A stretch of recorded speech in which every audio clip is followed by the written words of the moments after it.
তো বন্ধুরা, আজকে আমি আপনাদেরকে দেখাবো SZR এর CDI। দেখুন, এটা খারাপ হয়ে গেছিলো, তো এটা মার্কেটে অ্যাভেলেবেল ছিল না। আমি সেজন্য এটা বাইরে থেকে ধানবাদ থেকে আনিছি। এটা আমি সব জায়গাতে খোঁজ করেছিলাম, পাওয়া যাচ্ছে না। এটা তার জন্য আমি সেকেন্ড হ্যান্ড একটা গাড়ি থেকে খুলে দিয়েছে, আমার জানা পরিচিত ছিল। এর দাম পড়েছে 1000 টাকা। নতুনে কী রেট আছে আমি জানি না, তো মোটামুটি এটা লাগালে গাড়ি স্টার্ট হয়ে যাবে।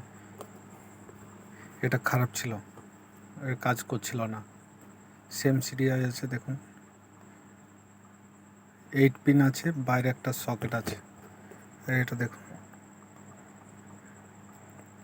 তো আমি এটা কালকে লাগিয়ে গাড়িটাকে ফাইনালি স্টার্ট করে দেবো।